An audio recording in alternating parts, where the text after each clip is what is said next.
In this series, we have talked a lot about architecture and architectural diagrams.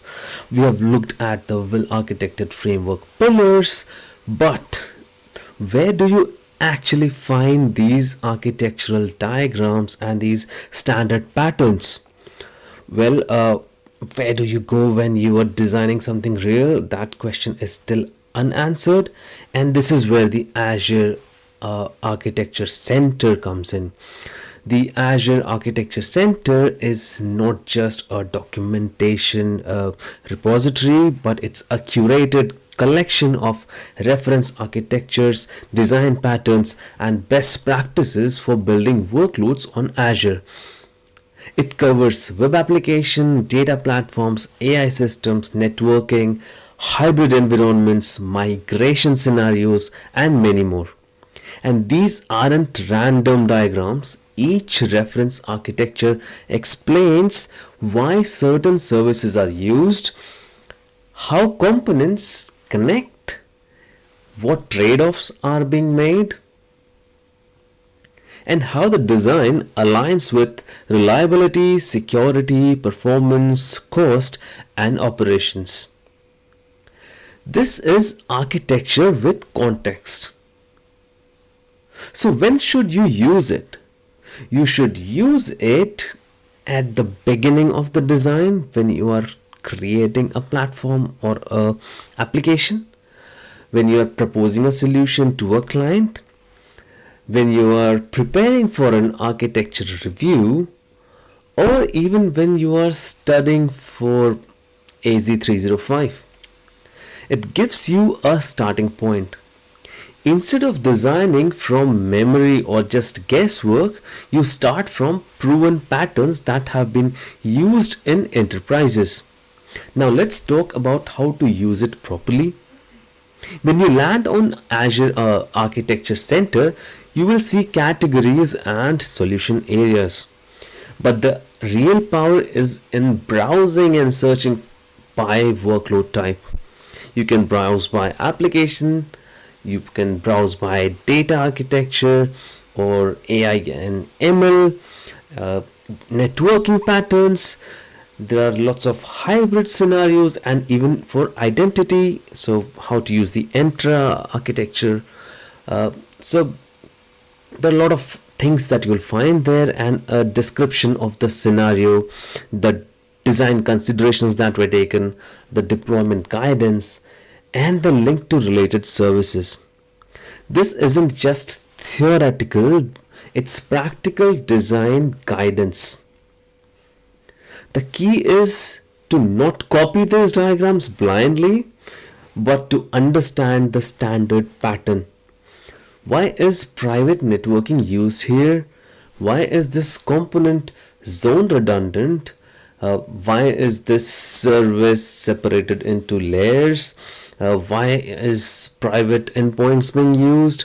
Why is this managed private link? Why is this managed private endpoint being used?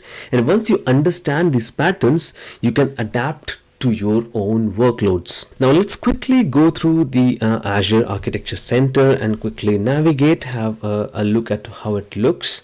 So if you go to learn.microsoft.com Azure Architecture, this is what you will see. This page you will have various options. You can go through the architecture diagrams here. You can browse through all the diagrams. There is something called concept, where you will have some fundamentals for application architectures, so you can see that. Basically you'll get a idea about how you should design Azure platforms or Azure applications. You have a lot of things here that you can go through to improve yourself for AZ305 or your architectural skills, but for today we will go through the architecture diagrams here. So if you click on here, you will be able to go through this repository of all the diagrams that's available. If you see on the left, you can filter by products or you can filter by category. For example, if you are someone who's into DevOps, so you just filter by DevOps, you will get a lot of diagrams that you would like to use. GitOps or DevSecOps, infrastructure as a code, what you should, how you should implement it. So all of these diagrams not just comes with a diagram. If you open this, you will be able to see that they explain the overall data flow, how the data travels in that architecture diagram or the standard pattern that they're providing. You can download the Visio file. So if you click on it and open a new link, it should download me the file, which I should be able to open if I have Visio. So it's available here, VSDX. For now, we'll just go through what are the other things that's available within these in this repository. So you see the data flow, you can see the components, the various components that's utilized in this diagram or in this standard pattern or this architectural pattern. You will see all the scenarios in details. You will see more who are the contributors on this particular pattern. So if we go back and do a bit of deep dive, let me see if we can find something related to Fabric. So if we go to analytics, we should be able to see some modern data platforms. Green, if you see Greenfield Lakehouse on Microsoft Fabric, we can definitely go and have a look at that. If you see the architecture diagram, it shows you exactly how you would design it in an enterprise.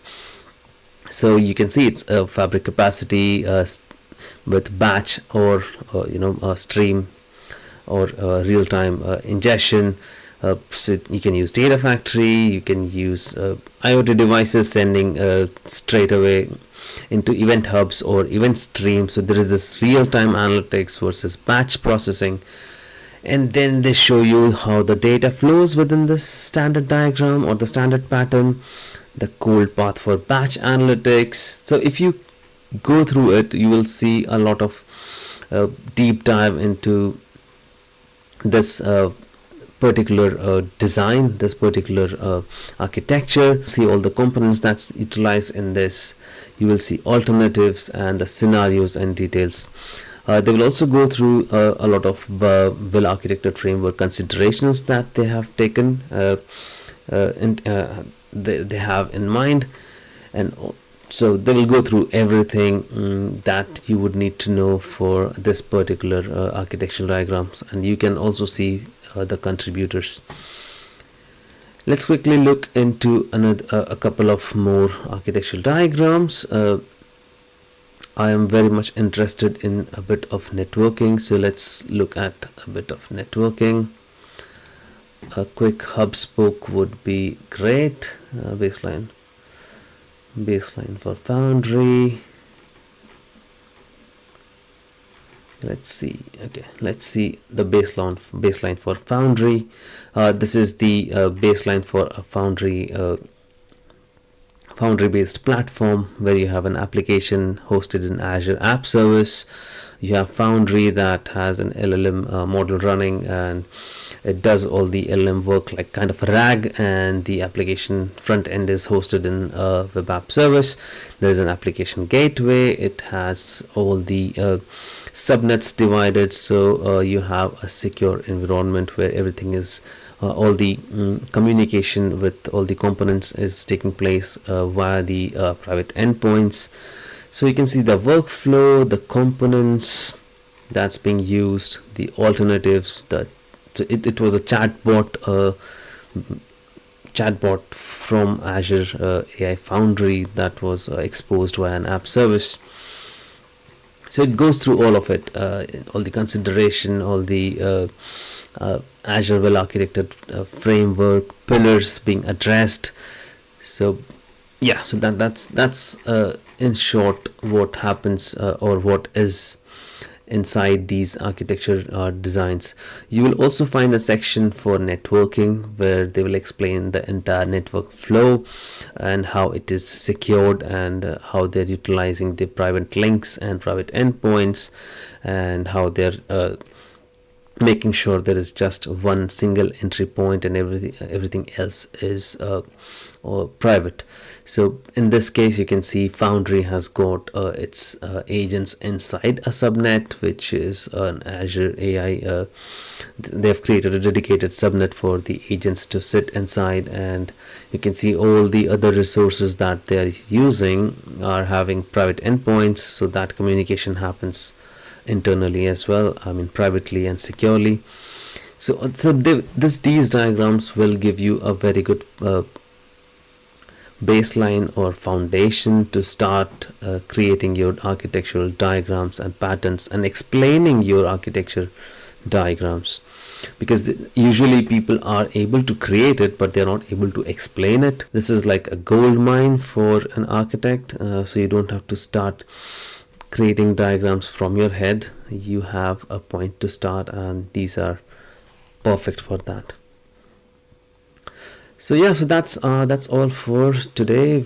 This was a quick video to show how I create my diagrams. I usually use Azure Architecture Center.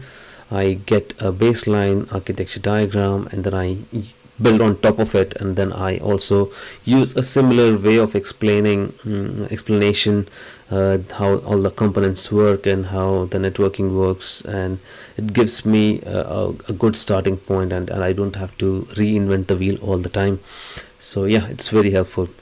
I hope you found this video useful, and if you did, please do like and subscribe. That helps a lot, and I will see you in the next video.